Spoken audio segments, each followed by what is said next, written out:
The Fairy Faith in Celtic Countries, the classic study of leprechauns, pixies, and other fairy spirits, by W. Y. Evans Wentz, with an introduction by Terence McKenna. This book, as far as I know, is in the public domain, so please don't sue me. Ha ha ha. Introduction. I have told what I have seen, what I have thought, and what I have learned by inquiry. Herodotus. The religious nature of the fairy faith. There's probably no other place in Celtic lands more congenial or more inspiring for the writing down of one's deeper intuitions about the fairy faith than Carnac under the shadow of the pagan tumulus and mount of the sacred fire, now dedicated by triumphant Christianity to the Archangel Michael. The very name of Karnak is significant, and in two continents, Africa and Europe, to follow the certain evidence of archaeology alone. There seem to have been no greater centers for ancient religions than Karnak in Egypt and Karnak in Brittany.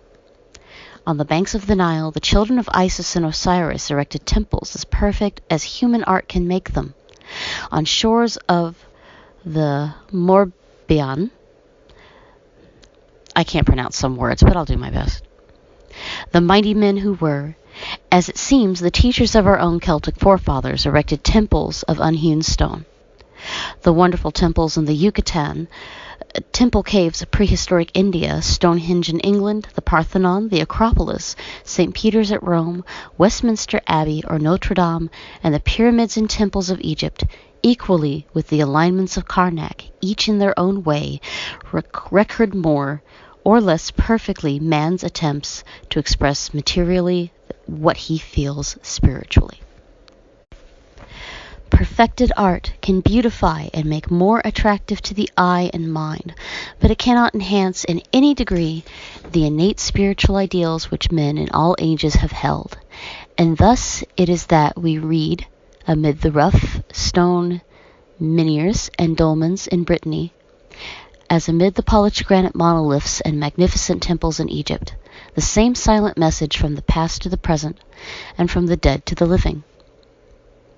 This the past to the present, from the dead to the living. That message, we think, is fundamentally important in understanding the Celtic fairy faith. For in our opinion, the belief in fairies has the same origin as all religions and mythologies. And there seems never to have been an uncivilized tribe, a race or nation of civilized men, who have not had some form of belief in an unseen world, peopled by unseen beings.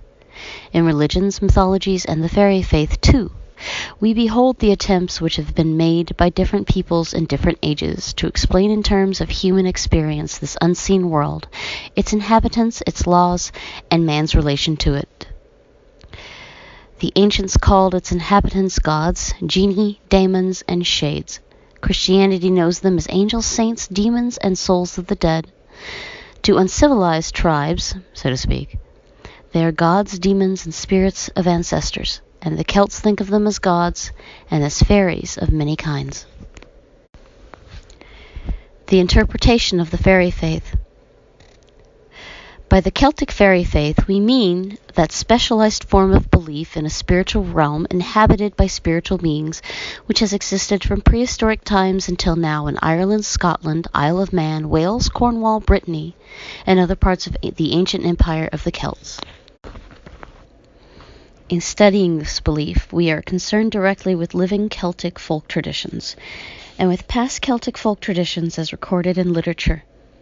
And if fairies actually exist as invisible beings or intelligences, and our investigations lead us to the tentative hypothesis that they do, they are natural and not supernatural. For nothing which exists can be supernatural.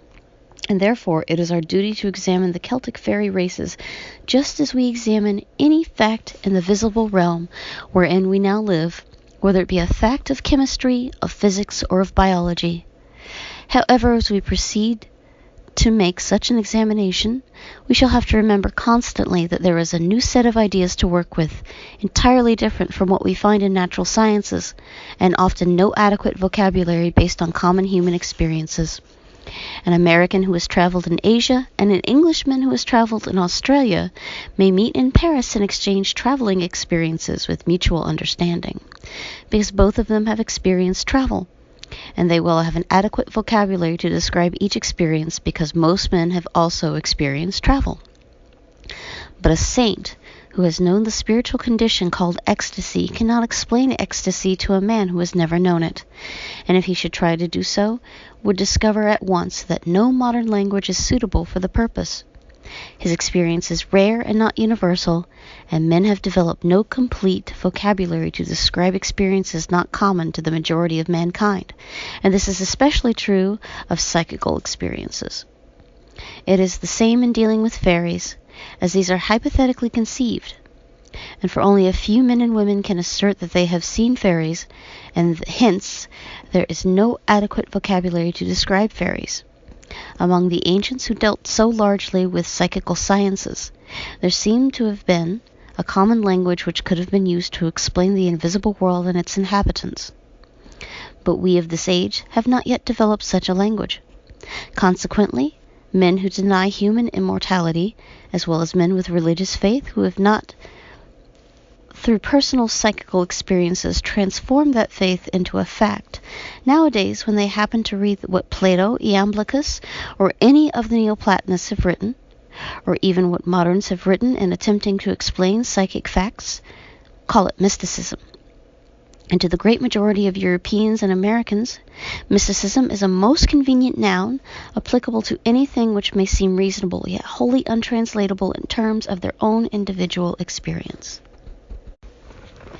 And mysticism usually means quite something the reverse of scientific, simply because we have by usage unwisely limited the meaning of the word science to a knowledge of things material and visible, whereas it really means a knowing or a knowledge of everything which exists. We have tried to deal with the rare psychical experiences of Irish, Scots, Manx, Welsh, or Breton seers, and psychics generally, in the clearest language possible. But if now and then we are charged with being mystical, this is our defense. The method of studying the fairy faith. In this study, which is the first of all the folklore study, we pursue principally an anthropopsychological method of interpreting the Celtic belief in fairies, though we do not hesitate now and then to call in the aid of philology, and we make good use of the evidence offered by mythologies, religions, metaphysics, and physical sciences. Folklore a century ago was considered beneath the serious consideration of scholars, but there has come about a complete reversal of scholarly opinion, for now it is seen that the beliefs of the people, their legends, and their songs are a source of nearly all literatures, and that their institutions and customs are the origin of those modern times, and today, to the new science of folklore, which, as Mr. Andrew Lang says, we must be taken to include psychical research or psychical sciences, archaeology, anthropology, and comparative mythology and religion are indispensable. Thus folklore offers the scientific means of studying man, in the sense meant by the poet who declared that the proper study of mankind is man. Divisions of the study. The study is divided into 4 sections or parts. The first one deals with the living fairy faith among the Celts themselves. The second, with the recorded and ancient fairy faith as we find it in Celtic literature and mythology.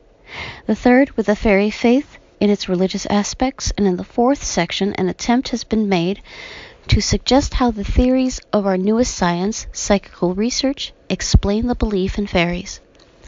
I have set forth in the first section in detail, and as clearly as possible, the testimony communicated to me by living Celts who either believe in fairies or else say that they have seen fairies.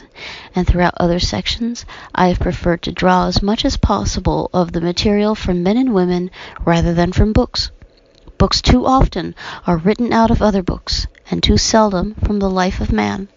And in a scientific study of the fairy faith, such as we have undertaken, the Celt himself is by far the best, in fact the only authority.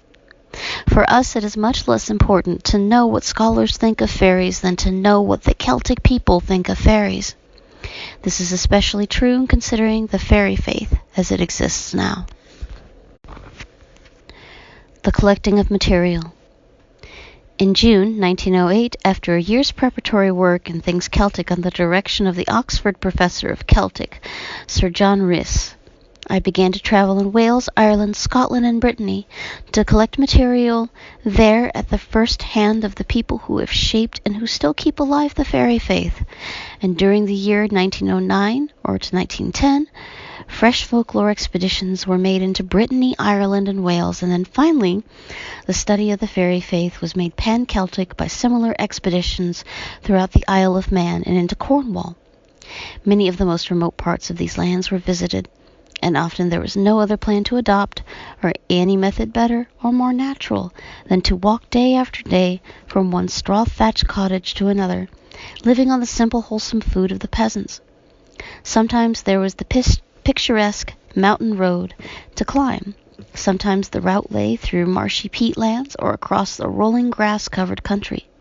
And with each change of landscape came from new thought and some new impression of the Celtic life, or perhaps some new description of a fairy. This immersion of the most striking natural and social environment of the Celtic race gave me an insight into the mind, the religion, the mysticism, and the very heart of the Celt himself, such as no mere study in libraries could ever do. I tried to see the world as he does.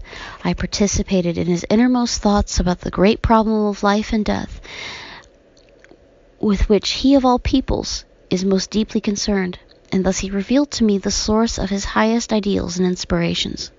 I daily felt the deep and innate seriousness of his ancestral nature, and living as he lives, I tried in all ways to be like him.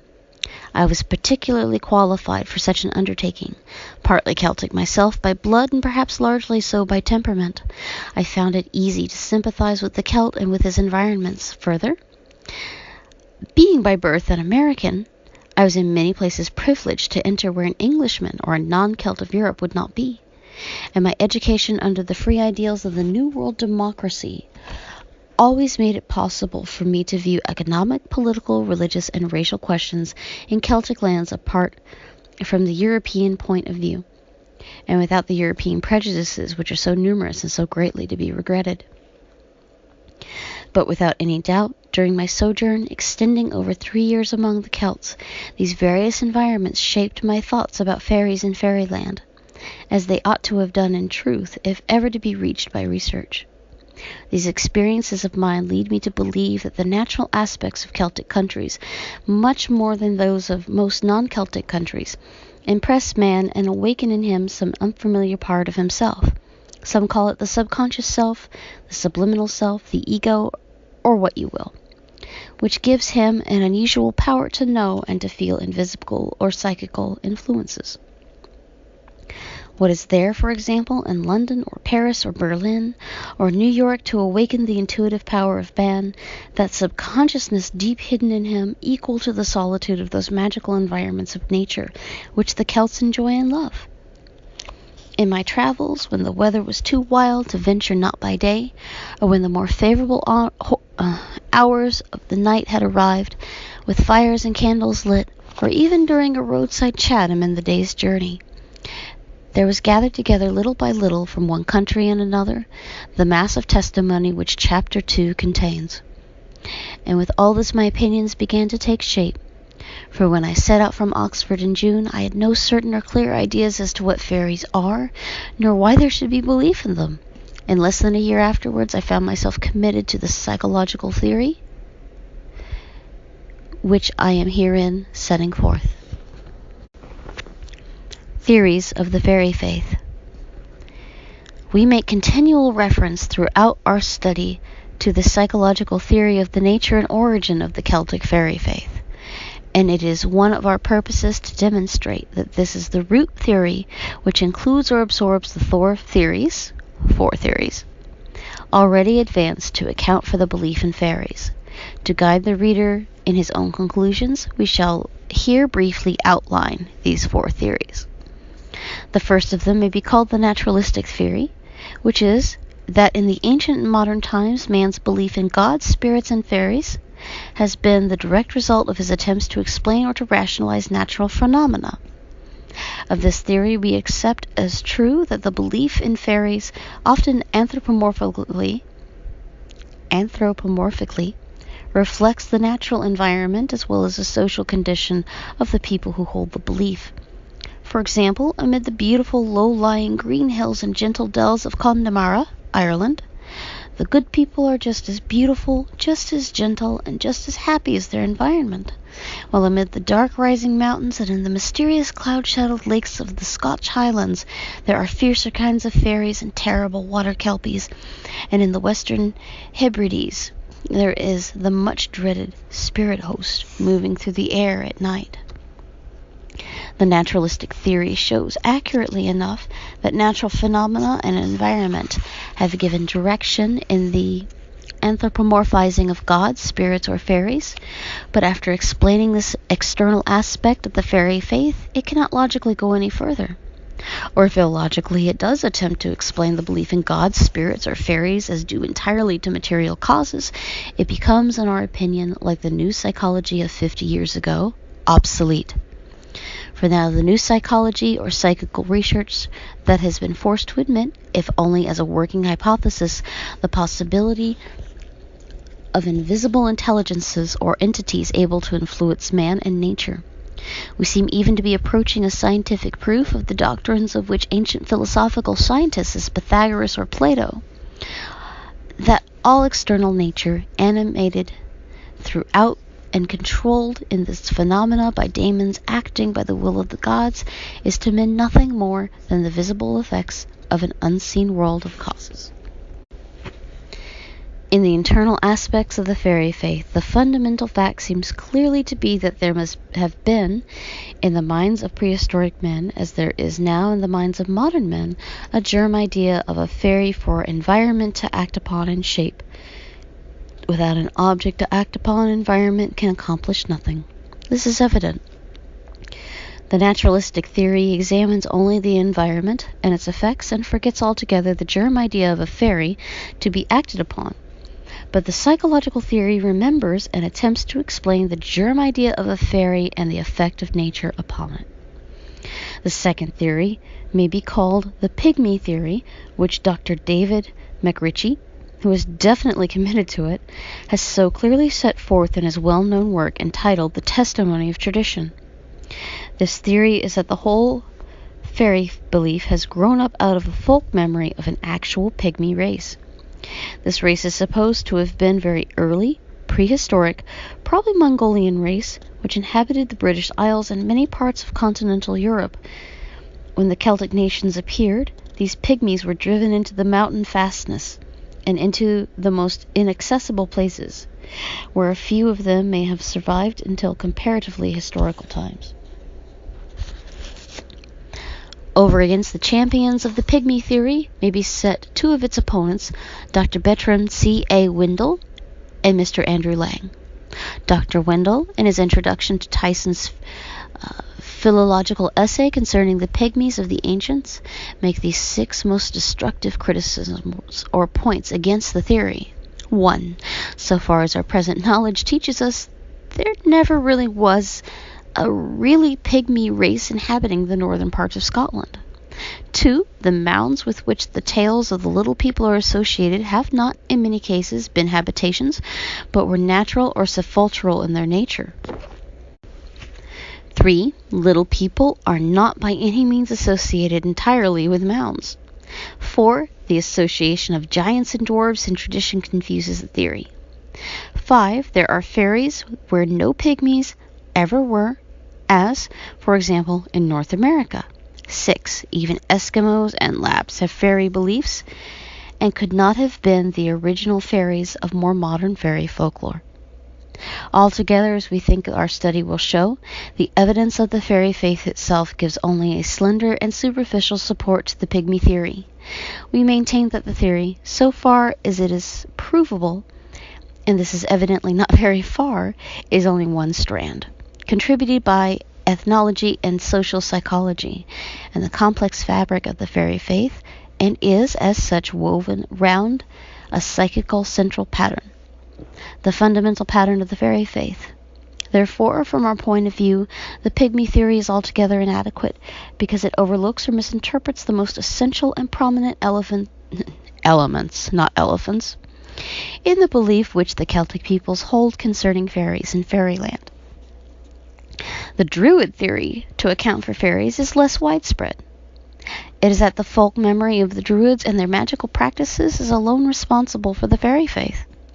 The first suggestion of this theory seems to have been made by the Reverend Dr. Seary in his Scottish Scenery, published in 1803. 3 years later, the Reverend Dr. Graham published an identical hypothesis in his Sketches Descriptive of Picturesque Scenery on the Southern Confines of Perthshire. Mr. McRitchie suggests, with all reason, that the two writers probably had discussed together the theory and hence both put it forth. Alfred Murray, in Le Frais du Moyen Âge, please do not count on my French pronunciations or my slurring speech right now, published in 1843 at Paris, appears to have made liberal use of Patrick Graham's suggestions in propounding his theory that the fees or fairy women of the Middle Ages are due to a folk memory of druidesses. Murray seems to have forgotten that throughout the pagan Britain and Ireland, both much more important for the study of fairies than Celtic Europe during the Middle Ages, Druids rather than Druidesses had the chief influence on the people, and that yet, despite this fact, Irish and Welsh mythology is full of stories about fairy women coming from the other world. Nor is there any proof or any good ground for the argument that the Irish fairy women are a folk memory of Druidesses. For if there ever were Druidesses in Ireland, they played a subordinate and very insignificant role. And in the case of the pygmy theory, we maintain that the Druid theory also is inadequate. It discovers a real anthropomorphic influence at work on the outward aspects of the fairy faith, and illogically takes that to be the origin of the fairy faith. The fourth theory, the mythological theory, is of very great importance. It is that fairies are the diminished figures of the old pagan divinities of the early Celts, and many modern authorities on Celtic mythology and folklore hold it. To us, the theory is acceptable so far as it goes, but it is not adequate in itself, nor is it the root theory, because a belief in gods and goddesses must in turn be explained. And in making this explanation, we arrive at this psychological theory with this study, perhaps the first one of its kind, attempts to set forth the importance of studying the fairy faith. I have made a very careful and personal investigation of the surviving Celtic fairy faith by living for many months with and among the people who preserve it. I have compared fairy phenomena and the phenomena said to be caused by gods, genii, daemons, or spirits of different kinds and recorded in the writings of ancient, medieval, and modern metaphysical philosophers, Christian and pagan saints, mystic and seers, and now more or less clearly substantiated by from 30 to 40 years of experimentation in psychical sciences by eminent scientists of our own times, such as Sir William Crookes and Sir Oliver Lodge in England, and M. Camille Flammarion in France. As a result, I am convinced of the very great value of a serious study of the fairy faith. The fairy faith, as the folk religion of the Celts, ought, like all religions, to be studied sympathetically as well as scientifically. To those who take a materialistic view of life and consequently deny the existence of spirits or invisible intelligences, such as fairies are said to be, we should say, as my honored American teacher in psychology, the late Dr. William James of Harvard, used to say in his lectures at Stanford University, materialism considered as a system of philosophy never tries to explain the why of things. But in our study of the fairy faith, we shall attempt to deal with this why of things, and then perhaps the value of studying fairies and fairyland will be more apparent, even to materialists. The great majority of men in cities are apt to pride themselves on their own exemption from superstition, and to smile pityingly at the poor countrymen and countrywomen who believe in fairies. But when they do so, they forget that, with all their own admirable progress and material invention, with all the far-reaching data of their acquired science, with all the vast extent of their commercial and economic conquests, they themselves have ceased to be natural. Wherever under modern conditions great multitudes of men and women are herded together, there is bound to be an unhealthy psychical atmosphere never found in the country, an atmosphere which inevitably tends to develop in the average man who is not psychically strong enough to resist it, lower at the expense of higher forces or qualities, and thus to inhibit any normal attempts of the subliminal self, a well-accredited psychological entity, to manifest itself in consciousness. In this connection, it is highly significant to note that, as far as can be determined, almost all professed materialists of the uncritical type, and even most of those who are thinking and philosophizing skeptics about the existence of a supersensuous realm or the state of conscious being, are or have been city dwellers, usually so by birth and breeding. And even where we find materialists of either type dwelling in the country, we generally find them so completely under the hypnotic sway of city influences and mold of thought in matters of education and culture, and in matters touching religion, that they have lost all sympathetic and responsive contact with nature, because unconsciously they have been thus permitted conventionality and unnaturalness to insulate them from it. The Celtic peasant, who may be their tenant or neighbor, is, if still uncorrupted by them, in direct contrast, unconventional and natural. He is normally always responsive to psychical influences, as much so as an Australian, Arunta, or American red man, he means Native American, who also, like him, are fortunate enough to have escaped being corrupted by what we call egotistically, to distinguish ourselves from them, call civilization. If our Celtic peasant has psychical experiences, or if he sees an apparition which he calls one of the good people, that is to say a fairy, it is useless to try and persuade him that he is under a delusion. Unlike his materialistically minded lord, he would not attempt nor even desire to make himself believe that what he has seen, he has not seen. Not only has he the will to believe, but he has the right to believe, because his belief is not a matter of being educated and reasoning logically, nor a matter of faith and theology. It is a fact of his own individual experiences, as he will tell you. Such peasant seers have frequently argued with me to the effect that one does not have to be educated in order to see fairies. Unlike the natural mind of the uncorrupted Celt, Arunta, or Native American, which is ever open to unusual psychical impressions, the mind of the businessman in our great cities tends to be obsessed with business affairs both during his waking and during his dream states, the politicians with politics similarly, the society leaders with society, and the unwholesome excitement felt by day in the city is apt to be heightened at night through satisfying of the feeling which it morbidly creates for relaxation and change of stimuli. In the slums, humanity is divorced from nature under even worse conditions, and becomes wholly decadent. But in slum and in palace alike, there is continually a feverish nerve tension induced by unrest and worry. There is impure and smoke-impregnated air, a lack of sunshine, a substitution of artificial objects for natural objects, and in place of solitude, the eternal din of traffic. Instead of nature, men in cities, and paradoxically, some conventionalized men in the country, have civilization and culture. Are city dwellers like these nature's unnatural children who grind out their lives in an unceasing struggle for wealth and power, social position, and even for bread, fit to judge nature's natural children who believe in fairies? Are they right in not believing in an invisible world which they cannot conceive, which, if it exists, they, even though they be scientists, are, through environment and temperament alike, incapable of knowing? Or is it the country dwelling, the sometimes unpractical and unsuccessful, the dreaming, the uncivilized peasant right? These questions ought to arouse in the minds of anthropologists very serious reflection, worldwide in its scope.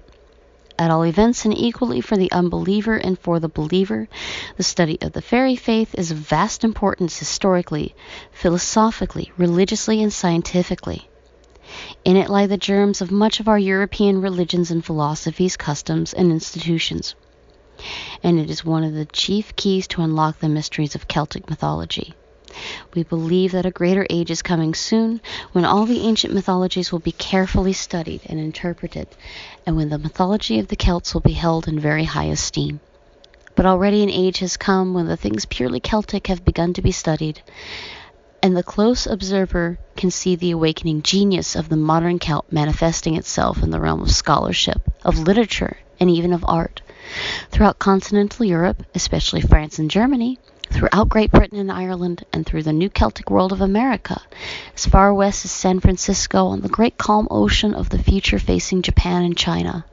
In truth, the Celtic Empire is greater than it ever was before Caesar destroyed its political unity, and its citizens have not forgotten the ancient faith of their ancestors in a world invisible. Footnotes. Number 1. Andrew Lang, Kirk's Secret Commonwealth, London, 1893. And History of Scotland, Edinburgh, 1900 to 1907. Number 2. David McRitchie's published criticisms of our psychological theory in the Celtic Review, January 1910, entitled Druids and Mound Dwellers. Also his first part of these criticisms, October 1909, entitled A New Solution of the Fairy Problem. This reading is reproduced at no monetary compensation, no profit for me. This is a labor of love because this book is incredibly dense and yet vitally important to the study of the Celtic fairy faith.